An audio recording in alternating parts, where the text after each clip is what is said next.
What's up, everybody? Oh, shit. I gotta turn this off. Sorry about that. What's up, everybody? Glad to be here today. I'm gonna be talking to you guys about making your own website, monetizing it, and marketing it. And I'm going to do this by showing you exactly what I'm doing in light of all of my historical bans, right? Because I know better than a lot of people that when you rely on a platform, that platform can just pull the rug out from under you. You can get one email, and that one email completely rocks your world and F's your day up, right? So moving forward, I've spent a lot of time figuring out, okay, how do I start developing income streams that don't have this huge flaw, right? How do I start working with my own websites? Okay. So I will be occasionally looking at the chat. This wasn't a planned stream, so I know most of the traffic for this is going to be watching the video afterwards. But that being said, I will be looking at the chat. I'm joining it right now. Give me a moment.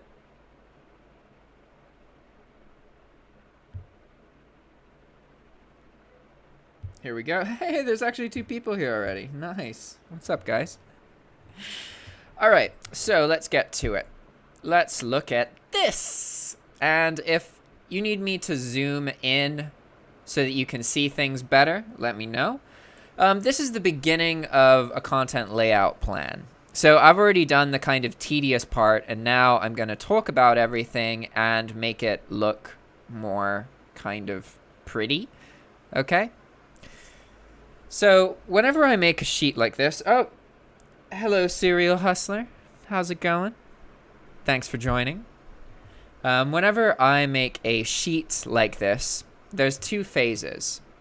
The first phase is data, raw data. So I just put all the topics, all the numbers I need, all of the values I need to make my sheet. And I don't do any kind of formatting. I don't change the size. I don't make it look pretty at all. Then once I've added most of that, then I go into the second phase, which is making it logical and making it really easy to read, right? Like right now, this is just a bunch of words to you guys in 3 columns. The order doesn't really make sense, and I would have to explain it a lot for you guys to benefit from understanding what this is. But I could change the layout, make it more colorful, and show you how each of these components becomes a piece in the bigger picture, and all of that will be laid out in front of you, and you could just look at this document and read it easily, right? So that's what I'm working on now, because I believe that in order to create anything beautiful, anything amazing in this world, you have to first create it in your mind and understand it completely and utterly, be able to instantly answer questions about it, to show people exactly what this vision that you have is. You have to have it in you before you can create it out of you. And this is kind of tricky because, you know, sometimes in order to have something created in you, you have to create it outside of you first. So it's kind of counterintuitive. But now let's get into it. So let's highlight the important things in this big plan, because I need to communicate to you guys all of the little components that go into a situation where you have your own website. That website is monetizable through membership, monthly membership, and you have a strategy to send traffic to that website. These are the big parts, right?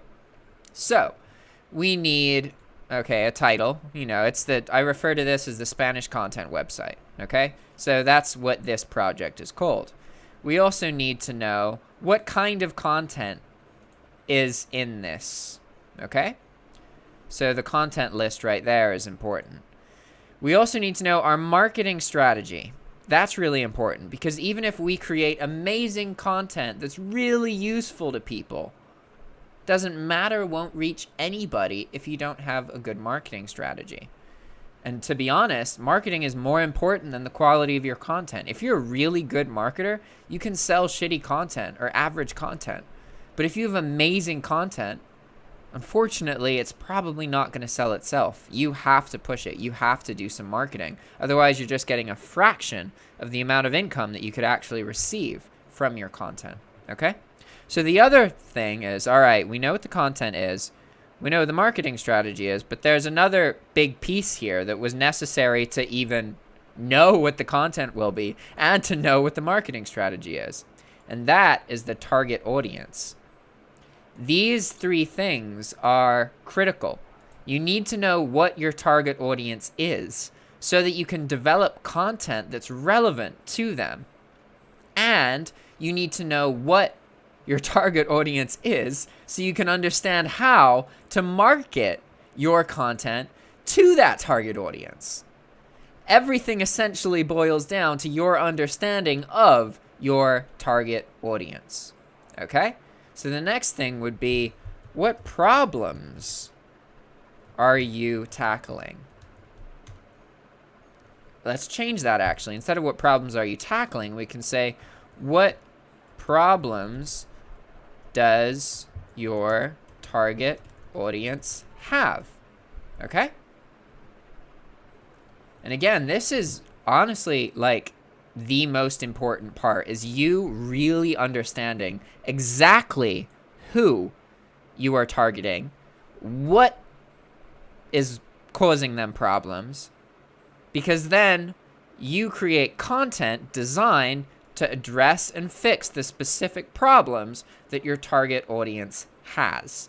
And again, the content boils down to what your target audience is. Your marketing strategy boils down to what your target audience is. Target audience is very, very important. Hey, Mao Zhao. Good to see you again, man. Do I say your name right, by the way? I always get confused. Muchu, Mao Zhao. I always say Mao Zhao, but let me know if I'm saying it wrong, okay?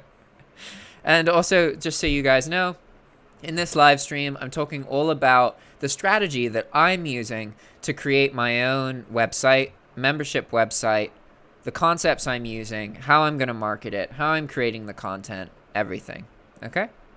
So we've been talking about target audience and how important target audience is, because it allows you to identify everything else. So really, it's your starting point. And technically, your actual starting point is a problem.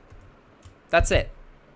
You just have to identify a problem that you can provide solutions for.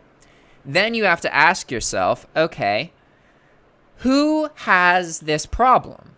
What is my target audience? Who are the people who have these problems? You have to really understand this quite well. Okay? Mao Zhao said, smiley face. I'm going to assume I'm saying your name right, man. All right. Hey, Daniel. Good to see you. So, well, any of you guys, you're welcome to ask any questions. I will address them.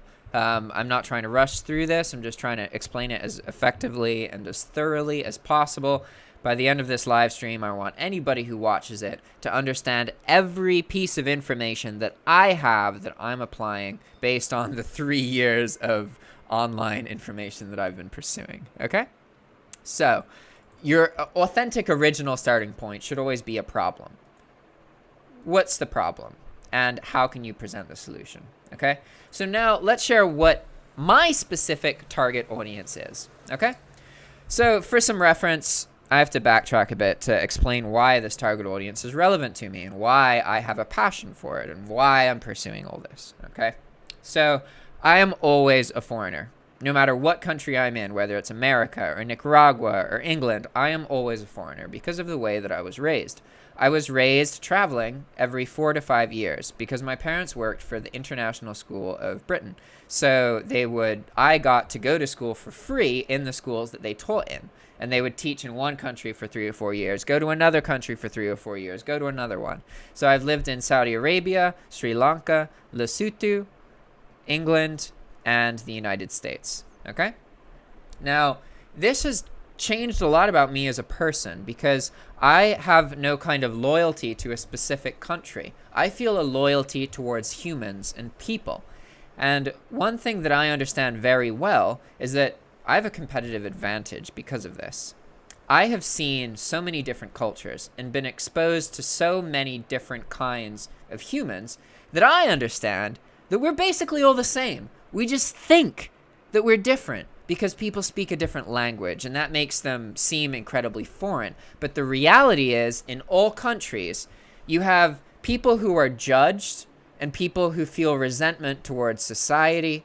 You have people who respect society and want to be part of it. You have people who want to go to school and study and get degrees and become doctors and lawyers. You have people who hate the system and never want to do that. You have people who are lost and stuck and don't know what to do, but they want a better life for the people that they love. These kinds of people exist in every single country in the world. You have way more in common with someone on the other side of this planet than things different.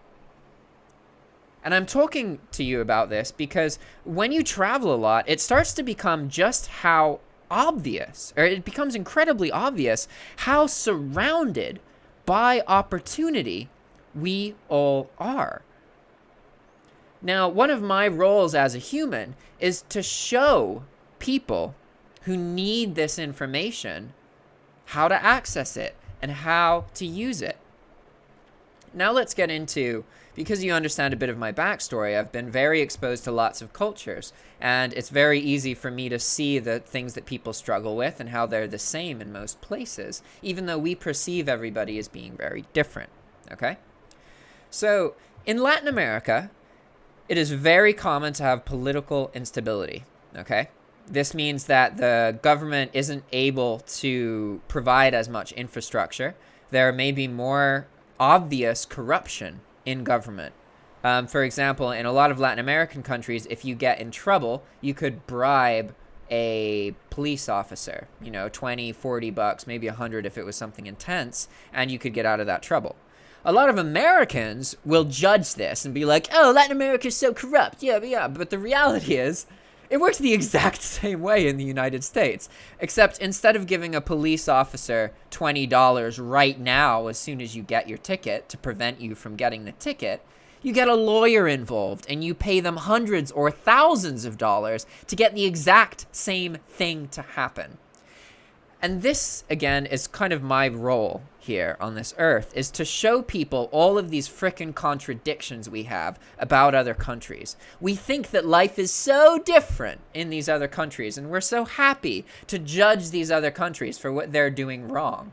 But the reality is, almost all humans are incredibly similar. We all need food and shelter. We all want to feel respected and loved. And we all feel better when we're in a community of people who we are like and relate to. But a lot of us are detached from that, right? Oh, someone else says, hey, Thomas, what's up? So I'm talking about my full plan for my marketing strategy, content creation for my personal website, something that cannot be banned, cannot be taken away from me. And so I'm going into all of the details of that. Right now, I'm talking specifically about target audiences. All right? So I went over some personal stuff with me and about my past and whatever. So you guys understand, I've traveled a lot. I've met a whole lot of people, been exposed to a ton of information. My mind's been blown like more times than I can even count. And now I am living in Nicaragua. Okay? So I live in a country with a very cheap cost of living. If you're earning $500 a month here, that means you're reasonably well off. It doesn't mean that you have a great, amazing life financially, but it does mean that you're like at par with most people that you know who went to college, got degrees, that kind of stuff. If you're earning like $800 a month, then you're doing pretty well. If you're earning $1,000 or more, you represent a very small portion of people in this country. Okay? Now, what's quite interesting here is we need to talk about income variance. Because in the United States, in California, for example, the minimum wage is like $14 an hour. As a person who used to be in the US, I used to think that it was criminal to charge somebody $4 an hour for their work, or to pay somebody $4 an hour. I literally thought that was abusing people. And that's what a lot of people in the US think. Like when you think of somebody working in the Philippines or Pakistan for $4 an hour, you think, oh, we're paying the minimum wage. That's not enough because you're spoiled by your developed country. You don't understand that in these countries, $4 or $5 an hour is literally college degree wages.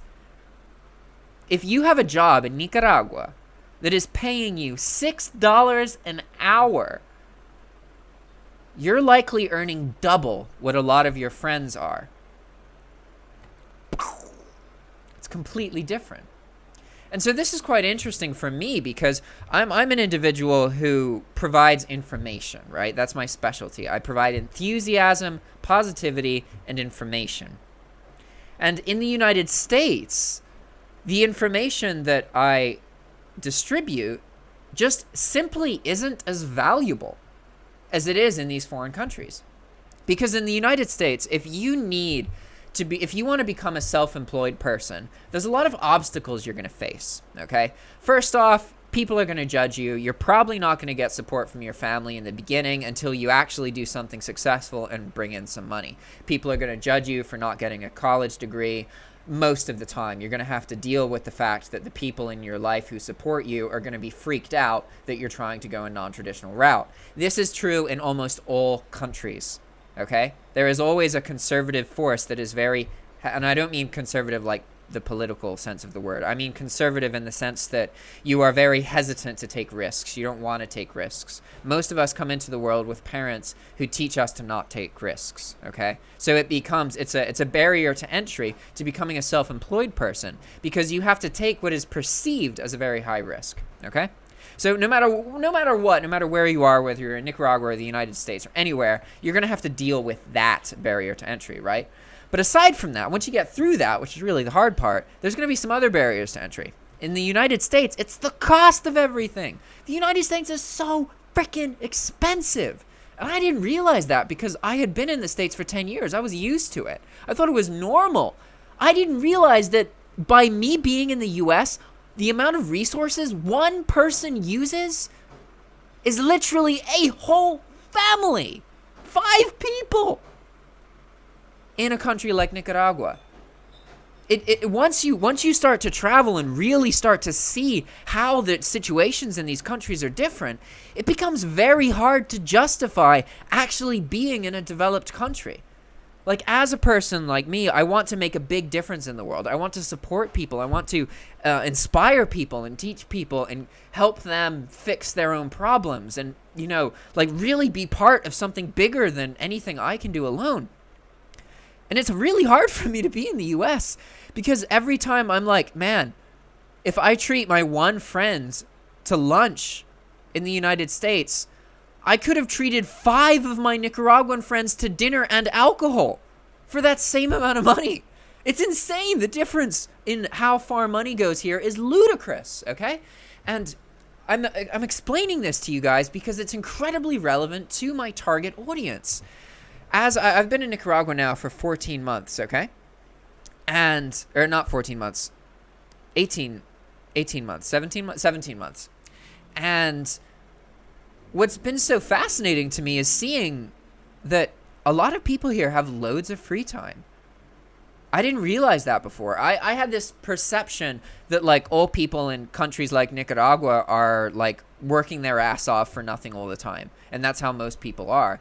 But the reality is, yeah, that is true for a lot of people, especially in, like, the rural areas with, like, the farming and agricultural industries.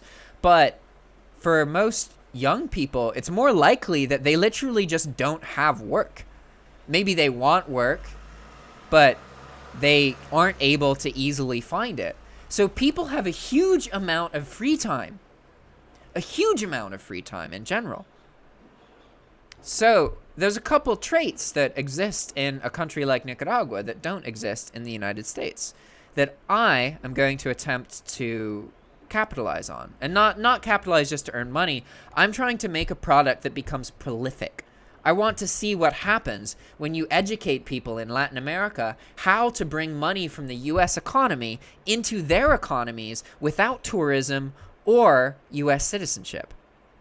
I want to distribute this information on a large scale and see what people do with it, right? So I'm getting a bit too excited here, though. I got to take a step back. So people have a lot of free time in these countries. And I'm talking about Nicaragua. You can apply this same logic to most underdeveloped countries, okay? So that would be like Morocco as an example. Morocco it's not Nicaragua. Like, they're completely different continents, right? Morocco is in Africa and Nicaragua is in Latin America, okay? But the circumstance is actually quite similar.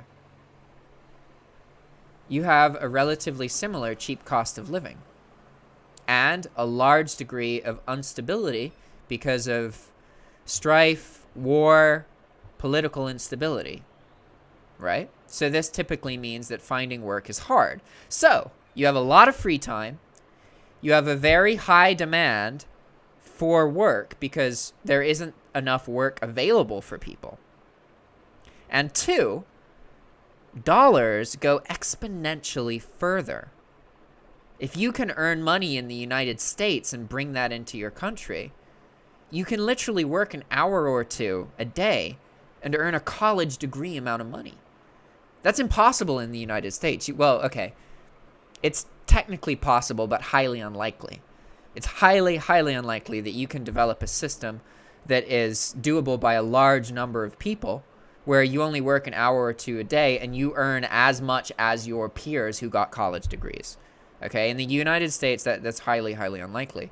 But in countries like Nicaragua, it's a completely different situation because your money literally goes 3 to 4 times further. Earning $100 in the United States is like earning, earning $400 in the United States gives you as much benefit as earning only $100 in Nicaragua. And same in Morocco, right? So keeping in mind, we have literally millions of people in these countries who are starving for work. They have loads and loads of free time. They're in a country that has political turmoil and instability. They have internet access. And a lot of them, most of them, have smartphones. Most people in these countries don't have laptops or computers, but they might have access to one. Like, they can go to a cyber cafe or that kind of thing. And a lot of people have laptops. But you can't assume that most people do. Whereas when it comes to possessing a smartphone, even in countries like Nicaragua, a lot of people here have smartphones. Like, basically, in any country where there wasn't a landline infrastructure developed, basically everywhere in the world except the United States, the United States relied on its landline infrastructure, while these developing, poorer countries couldn't do that. They had to skip it and basically go straight to wireless and LTE and all these kinds of things because that technology ended up being cheaper, right? And so you'll often find that in some of these developing countries, there's actually technologies that they're further ahead of and are more widespread commercially than in the United States, which is quite interesting. Like in Nicaragua, for example, it's not very common to have a phone plan where you pay for minutes and minutes and texts. Like that does exist, but the reality is most people just need to get data to then use services like WhatsApp and Facebook. So they don't need minutes or texts. And this is so integrated in the society that businesses have WhatsApp numbers. Like, they tell you to call them on WhatsApp because it's easier and more convenient and more integrated throughout society. So just because a country like Nicaragua is behind in a lot of ways doesn't mean that it's behind in all ways. There's actually a lot of ways where countries like Nicaragua weren't able to develop the really expensive infrastructure that was a problem before, but now technology has advanced so much that you don't have to do that anymore because there's all these new technologies that are way cheaper and way more effective. It's quite interesting, right? So let me look at this real quick. Thomas Kleck says, I'm a web developer, so saw your stream and thought I would pop in. Oh, maybe you can help me with the... 1 second, there's going to be a certain part.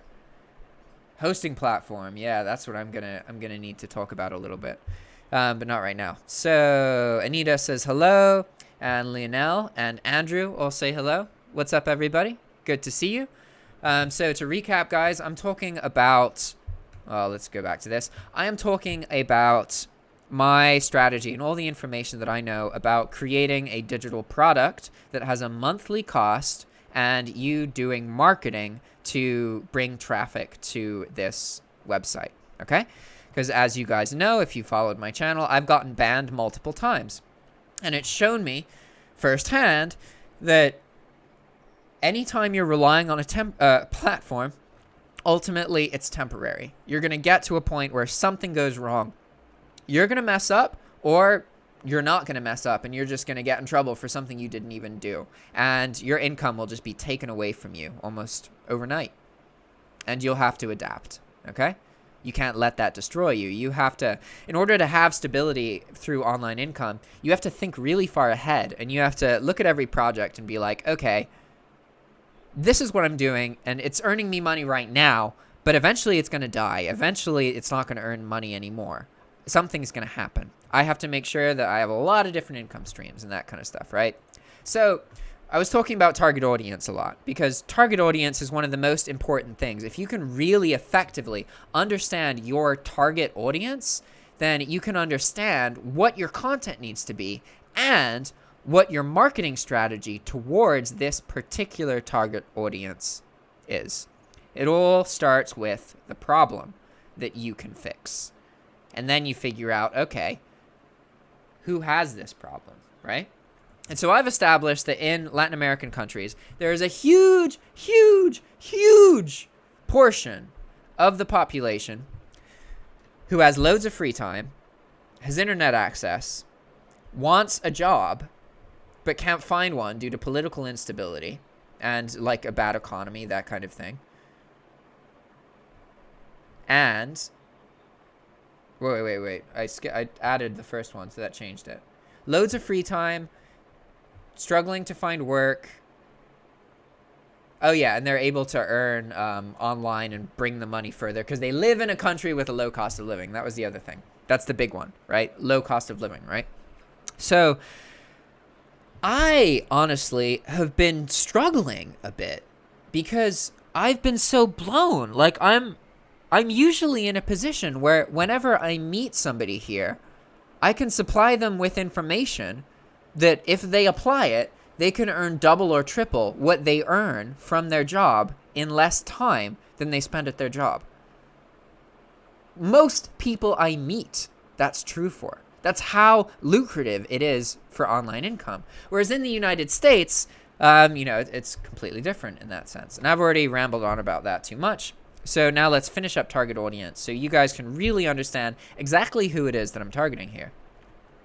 Now, the problem with this group of people, right, is, okay, they have political instability, so it's hard to find work, but they want work.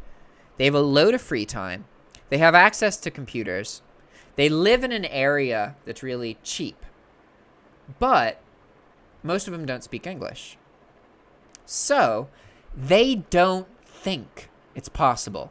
They have no idea that you can earn money online from their country.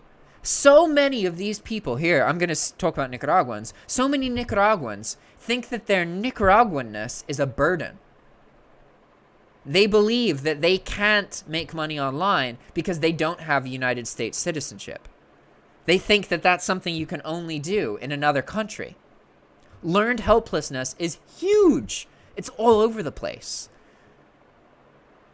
My role, my specific problem that I can fix is getting these Nicaraguan people to view their Nicaraguanness as a power, as a strength, as a competitive advantage. Because the reality is, because they live in Nicaragua and the US dollar is accepted here, they are even more statistically likely to find success online than somebody in the United States. And I'm an interesting example of that, right? Because the fact that I'm living here confuses a lot of Nicaraguans that I speak to. Because they're like, a lot of people, like, they like their country, but they want to go to the United States because they perceive that there's more opportunity to earn money in the United States. But then when they meet me, they're like, this person left that country because he thinks it's easier in my country. It's a direct conflict with what they believe, right? And so this is what my role is. It's connecting with these individuals who have large amounts of free time, want a job and live in a country where if they're earning $200 a month off of an hour or 2 hours of work per day, that's a better wage than college degrees. Way better in most situations. I can do some basic math here. So in Nicaragua, it's pretty common, like say that you earn $3.75 per hour and you work for 40 hours per week. You work 4 weeks out of the month. That means your salary is roughly $600 per month or $7,200 per year. For reference, in the US, poverty line is like $12,000. So, like, college degree education here gets you less than poverty in the United States. It's effed. It's so different. Like, it's literally like stepping out of one planet into a completely different planet income-wise. So, if you can earn $5 an hour in Nicaragua and you're only working an hour or two, right? That's only, you know, okay, let's say you're earning $5 an hour. You're working for 2 hours. That's $10 a day. That's only $300 a month, okay? But at $5 an hour, that's a better hourly rate than most jobs you'll easily have access to unless you are highly specialized. Like say that you are in a specific industry in IT and you have a lot of experience and a lot of connections. Yeah, you can totally get paid more than that. But it's really hard and there's not that much work available. Like I said, only a very few portion of people can do this. Whereas when it comes to online income, there's so much work available. Like a ludicrous amount of work available compared to the amount of work available in these in these other countries, right? So that's what my role here is to work with these people and get them access to this information, okay?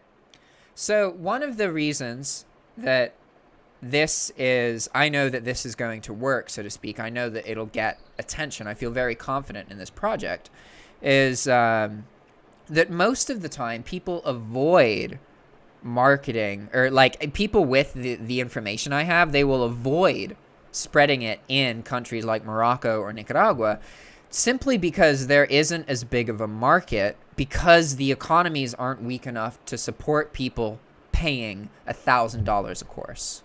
Most of the time when people have these kinds of websites, they're going to be charging at least $200 or $300 for their website or their course. And oftentimes $1,000 or $2,000, sometimes 10 or 20 grand, okay? So I'm going to be doing it for free for the first 30 days and then only $10 a month. And as part of the marketing strategy, I'm literally going to explain in the YouTube advertisements exactly how to poach all of the content and get it all for free. So I will be running these YouTube campaigns and setting it up in a way where all of the people reading this or accessing this information can actually get all of it completely free. I'm going to rely on some of them not actually canceling their membership when the trial ends and paying the $10 a month, knowing that $10 a month for this kind of information is ludicrously cheap, like ludicrously cheap, okay? And so let's get at exactly what kind of information I will be supplying to people, because this is very relevant. Again, we need to establish our target audience. They have lots of free time. Nicaraguans. Lots of free time. Finding a job is hard. There's not enough jobs available. Cost of living is very low. Internet access. And Spanish speaking. Because I haven't touched on that. So I'm talking to you guys in English, and like my YouTube channel is in English, and all this is in English. But the actual content, the Spanish content website is going to be in Spanish. That's kind of the goal here. I'm trying to like capitalize on the fact that there are millions of people who don't know English, who don't have access to this information, and are hungry to improve their lives.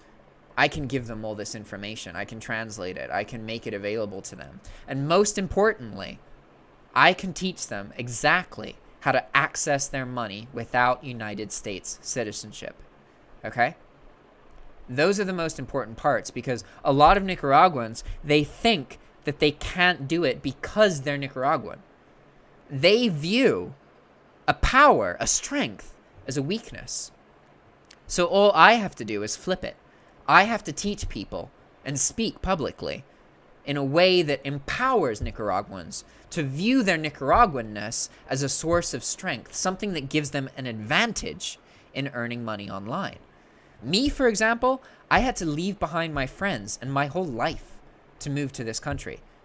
People in Nicaragua already live here. They don't need to do any of that. The chance of them succeeding is way higher because they don't have to give everything up like I did.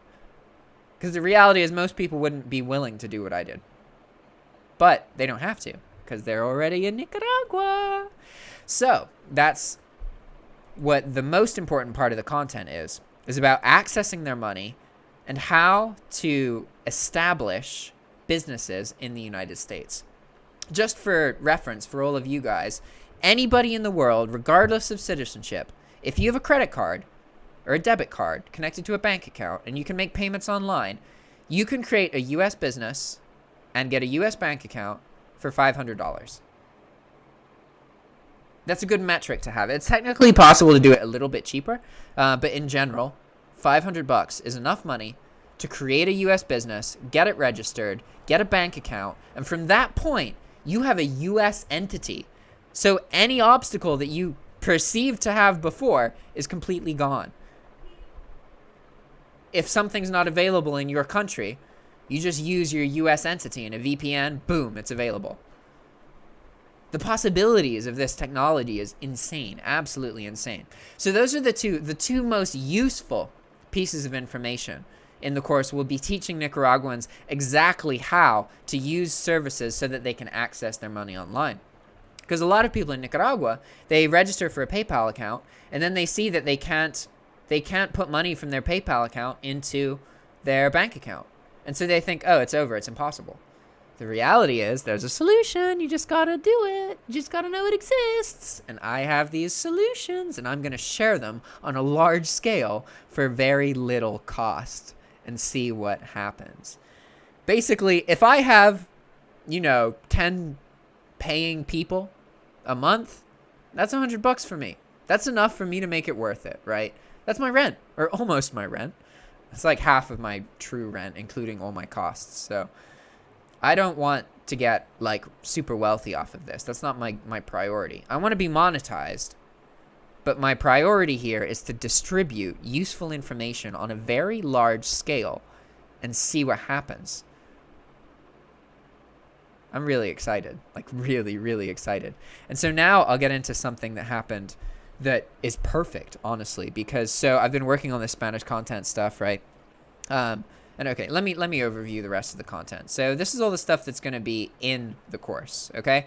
Remember, we talked about the main thing being accessing your money and how to create U.S. businesses, because these are the kinds of information that literally stop people from doing things they don't realize they can do. But aside from that, there's going to be information about running a YouTube channel, Instagram, how to create, deal with cryptocurrency from Nicaragua, drop shipping, affiliate marketing, learning stealth and all that, consulting, selling courses, concepts related to stability and online income, how to use virtual assistants. And keep in mind, this is from the perspective of a Nicaraguan person, not from the U.S. So in Nicaragua, it's actually more useful for you to become a virtual assistant. Because imagine in the US, imagine that you are looking for work that can be done on a computer. If you want to pay another US person and you pay them in the cheapest minimum wage state, you're going to be paying $10 an hour, right? In Nicaragua, you could pay somebody $10 an hour and have that be double or triple what their normal jobs will pay them. Think about how much more motivated a person is. You can pay the same amount of money, but it's as if you're paying triple the amount you're paying in the US. There's a huge amount of possibilities in virtual assistants alone for Nicaraguans. And for most Nicaraguan people, the easiest thing that you can do immediately to get started is to become a virtual assistant and start working for people in the United States or in Europe or in these other more developed countries where it's more beneficial for them to pay you than it is to pay people in their own country. Okay? So that's all the topics we're going to cover. Now I'm going to discuss... I was about to get into it. What was it? There was a final piece I wanted to share with you guys. All right. So now I'm looking at the chat again. Marone says hi. Flipbros says hello. Thomas Clegg says hit me up if you need any help. I will, specifically about the hosting platforms. Because I need to set up a system where I can have a membership website. I can offer a 30-day free trial, and all they do is give me their email address and credit card information. So then they'll automatically get charged on day 1 of the next month, but they're free to cancel it and just use all the information for that first 30-day period. They can take notes, copy it all down, copy all the videos, download everything. They could technically get all the information on the website just straight away and then cancel it. And I'm going to openly talk about that as part of my marketing strategy. But now I understand that really, like, the platform I pick doesn't really matter a whole lot, because the time-consuming part is going to be creating all this content. For me, it's going to take a while because I don't speak Spanish, so I have to create the content in English, and then I have to convert it to Spanish, and I have to re-record it like 4 or 5 times per video in order to get myself to be able to talk about it in Spanish. So the good thing is, by the end of this, my Spanish level is going to be way, way, way, way better. So that's an... I remember the other thing now! All right. Oh, Broing Ortega says, hey, Jack, did you have Tip Top? I did. I went out yesterday in your honor, and I went to Tip Top and I had fried chicken. I like fried chicken. I try and eat pretty healthy, so I try and avoid fried chicken. But, I'm definitely not against going out and getting some fried chicken every now and then. Stuff's amazing. All right. You want me to make a video about Tip Top? I could do that. Sure. It's funny because to my friends here, they're just like, it's just like fast food chicken. They don't really care about it. But, it's like it's not in the United States. So you can't get it at all, right? So you could go to Popeyes or KFC, but it's not the same, It's not Tip Top. Just like KFC isn't Tip Top. It's not the same. Andrew Mochow says, what about drop shipping in Amazon, not FBA? So that is an opportunity, but again, like, I don't know anything about Amazon drop shipping. I've talked to people about it. I've interviewed people who do it, but I don't have any experience. Whereas drop shipping, I have a lot of experience doing it in the past, and I was really well connected with drop shippers. So even though I don't actively drop ship anymore, I'm still like actively consulting with people who do drop ship on eBay. So I am kind of up to date in that sense. Whereas with Amazon, I don't do it, guys. And I know that you want that information, but like, I would literally be learning it specifically to show you guys. I don't have a vested interest in doing drop shipping. I don't think that drop shipping is stable in the long run, even if you're doing it on Amazon or eBay. The only way to get stability is to master stealth. And at that point, you've understood technology so well that you could be doing other things and earning way more money.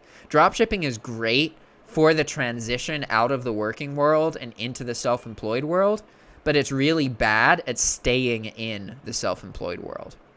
Does that make sense? It's the perfect doorway into the next phase of your life, but it's very unstable, and the chance of it allowing you to just do whatever you want for the rest of your life is really, really unlikely, if I'm being honest. Now, my phone just died, so I lost my live chat. Give me a second.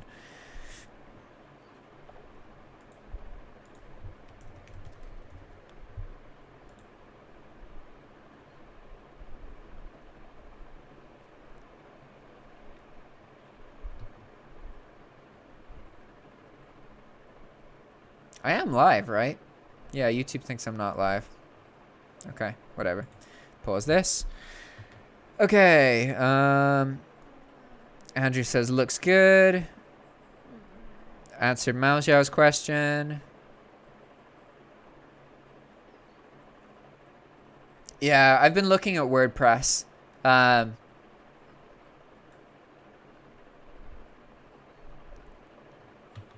Yeah, so Thomas Kleck says, what if you dropship in your spare time? Do you think it's possible to maintain while working full-time? Absolutely. Like, don't get me wrong. Like, it is completely possible to earn money dropshipping. That's not my point. My point is that it's very dangerous to rely entirely on dropshipping. So, as a person with another job, you're actually in a better position to dropship, because if something happens and your account gets banned, you have a job that provides for your bills. So you're probably going to be okay. And this is something that's a common misconception. People think that like you need to be incredibly driven or have like some big motivator or be really desperate to make things work. But the reality is most of the time people aren't able to make things work quick enough to fix their problems in these situations, and they end up getting a job. Statistically, that's like way more likely to happen to you if you try and focus too much on self-employment. So it's more about being patient and having the stability and like building your self-employment up while you still have a job. Like that's what I did. I quit my job to get a job at Starbucks because I knew they were really flexible. So as I needed less money from Starbucks, I could cut my hours and only work 2 or 3 days a week. Whereas in my traditional job, it was 50 hours a week or nothing. I couldn't just work 20 hours if I wanted to. And that's the situation most people are in. So that the flexibility of your job is quite relevant. And yeah, it's hard to manage your time if you have a job, but you're going to be significantly less stressed because you don't have the instability problem that most people who need the dropshipping thing to work have. So it's all about what you tell yourself. If you tell yourself, oh, this isn't going to work because I don't have enough time because of my job, you're right. But if you tell yourself, you know, this is going to work because I have my bills taken care of by my job and I don't need to stress about that, and I can just focus on earning money. And the language you speak to yourself with is everything. Your thoughts become your words become your actions, and your actions become you. So it all starts with your thoughts and the words that you need to hear to do the work that will improve your life. Okay? So now the other thing I wanted to talk about is other opportunities. Because so I've laid all this out to you guys, right? Like what I'm doing with the Spanish content website, how I'm trying to monetize it, what my marketing strategy is. So, okay, it's going to be YouTube ads. But again, the YouTube ads focus on empowering the Nicaraguan people to believe in themselves and show them that what they think is a weakness is actually a strength, and in a way that follows through to free information that they don't need to pay anything for. But if they like it and they don't cancel their membership, then it's going to cost $10 per month. And I know that's not affordable for all Nicaraguans, but it is doable. Like it's feasible for me to market the product and average people be able to pay for it at that rate. Maybe they won't pay every month, but they'll pay $10 once, right? I feel so happy, guys. Like I really feel like I'm starting to grasp what I could really become to be way, way, way more than I am right now. And I'm really starting to see how I can play a role in being a catalyst for a huge number of people in a way that I could never do in the United States. In the United States, the chance of me becoming like special or unique or in the same position I'm in here, like I could do it maybe in like 10 years from now. But by moving to Nicaragua when I was 24, I just sped everything up like so much. Because now, like, I don't really have the financial worries. Even though, like, I lose income, I know I'm going to be okay. I'm going to figure everything out. My bills are still paid by stuff I've done in the past. And that's, like, a superpower, right? But so this next thing is really mind-blowing, right? So recently, I met a Nicaraguan guy who wanted to go get lunch and, like, pick my brain about something. And I was just like, yeah, it sounds good. I regularly meet with people and just chat.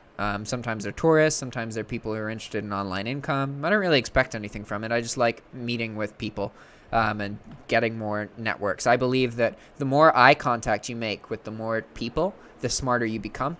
So in your life, your goal should be to make meaningful eye contact and have conversation with as many different people as possible, because then you absorb all of their energies. You become the best parts of all the people that you interact with.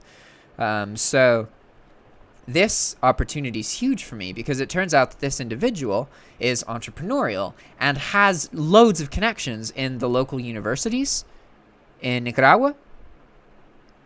And he's spoken multiple times and has connections, right?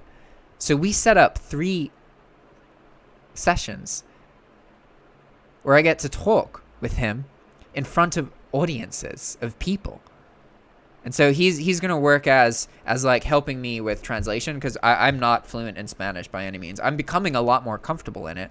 But like I said, when I make these videos for the Spanish content website, I'm going to make them in English, then get a transcript, translate it, and then try and record it in Spanish multiple times until I get one that works. I've already done that like with 2 or 3 videos, and like it's really time consuming because I'm not fluent at all. But I need to be able to like make it seem like I'm fluent so that it's more easy for the people who are learning it, right? I'm not trying to like trick them into thinking I'm fluent. It's just like I don't want my non-fluency to stop them from being able to understand me, right? So I have to appear as fluent, so to speak.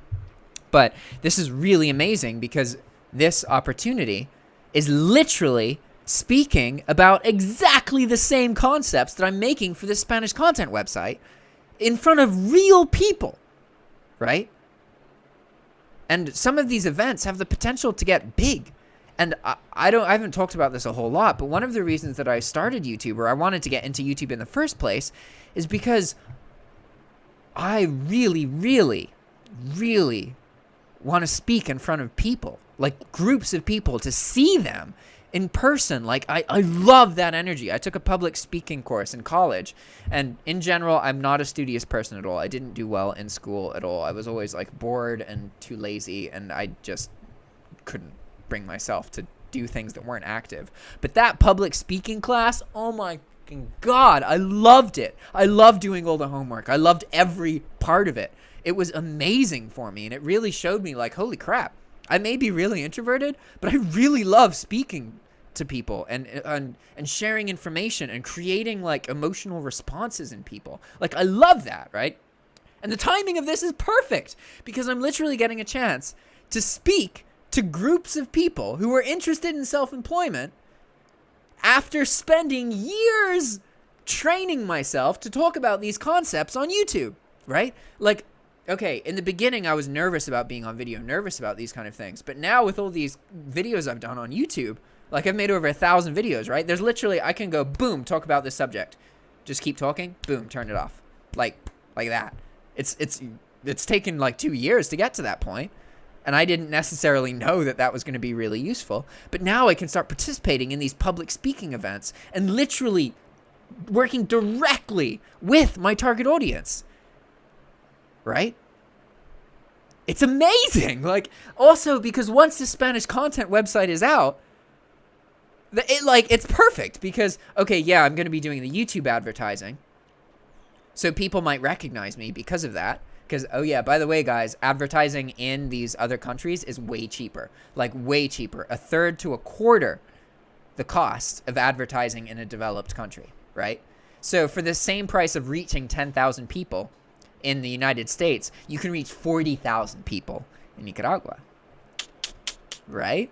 And then that, which will allow me to make prolific YouTube ads, right, where I'm paying to specifically target areas and get a load of people to see them, get to recognize my face, know my name, and then to also be speaking publicly at these events. That means these people are going to learn. Even if I share literally every possible piece of information I can to them in these 30-minute, 60-minute windows, it's impossible to absorb all that information. They're going to want a more organized version of it.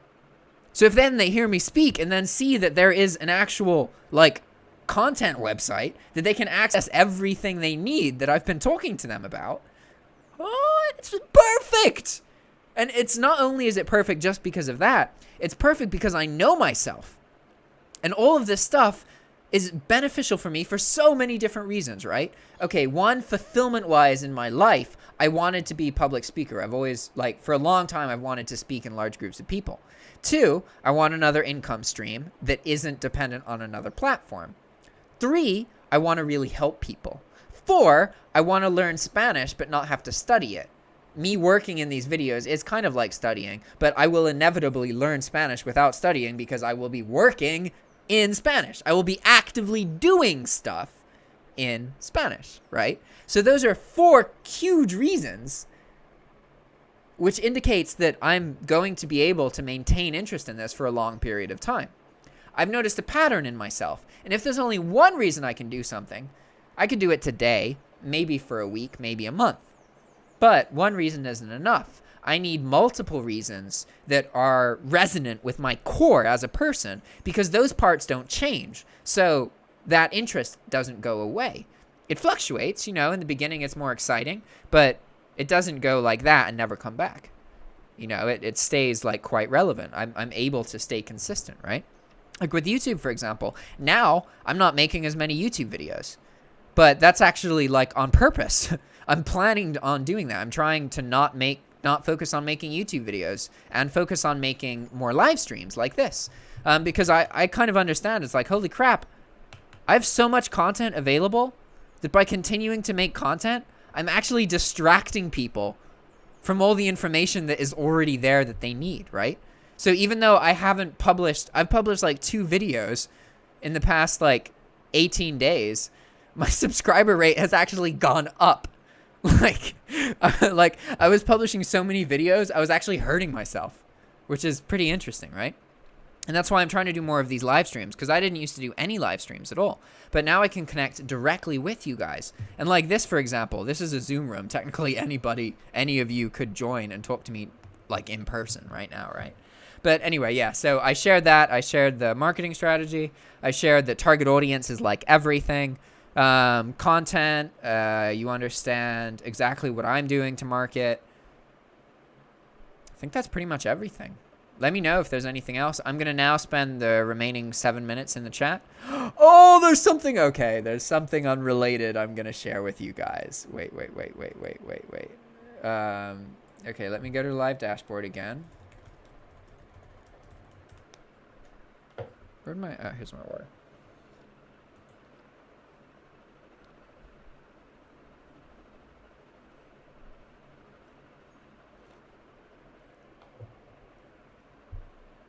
All right.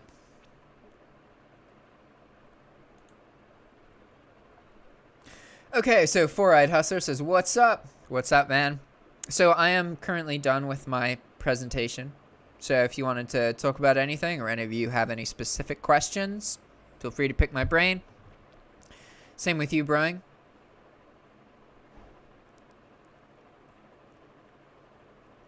Oh, Flip Rose is Austin. Okay, cool.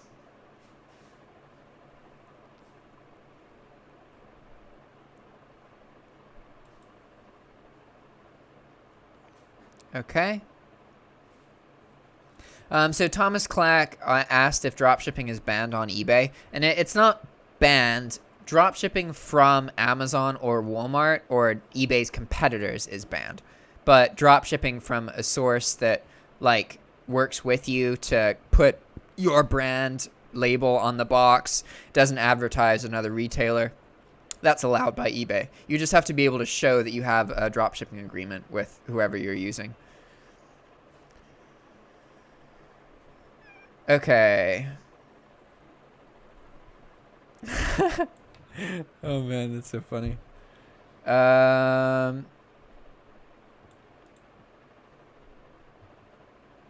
Four-Eyed Hustler asked, did you receive your check about the hacking in the mail yet? No. And so actually there's something that happened with that. So it turns out that fund, like they were saying that $125 is how much people would get. But in reality, that's only if like 10,000 people or something signed up for it. There's only like a couple $1 million, only a couple $1 million allocated, and like loads of people affected. So the reality is that you'll probably get like $1 to $20, not 120, unfortunately.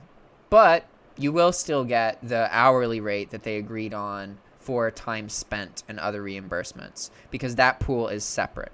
So say that you spent 2 hours, they agreed to spend like $25 per hour of your time spent. So you will still get that money.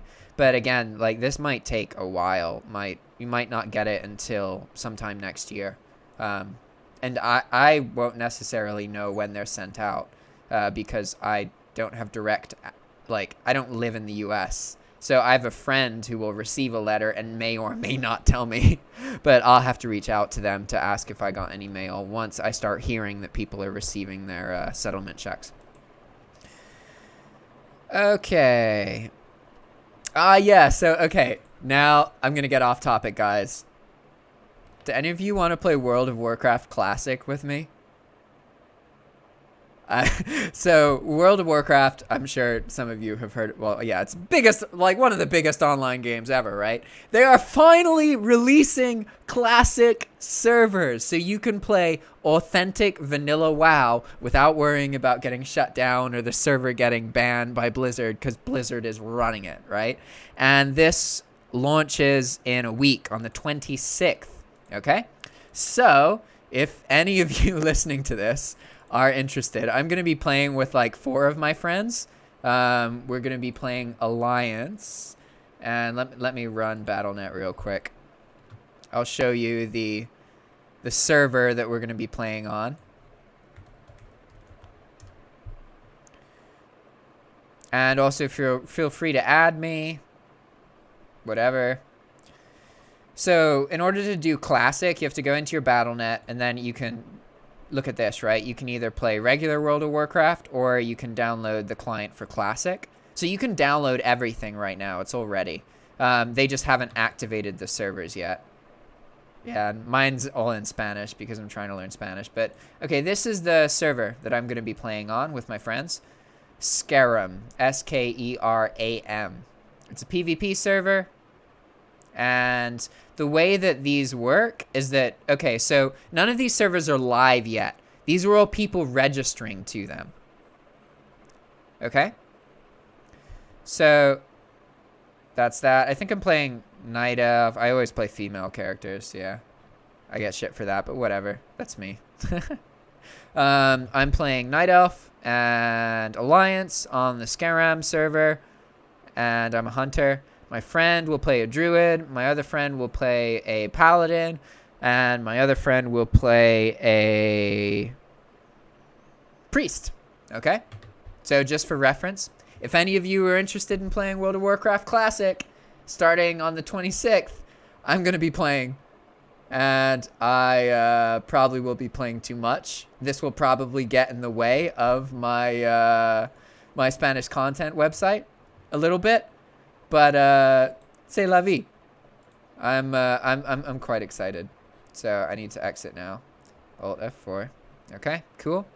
So now let me go back, see if any of you guys said anything about WoW. No. All right, guys. That's because my video output got all effed up. Oh well, whatever. I'm going to refresh this real quick, and then I'm going to say goodbye.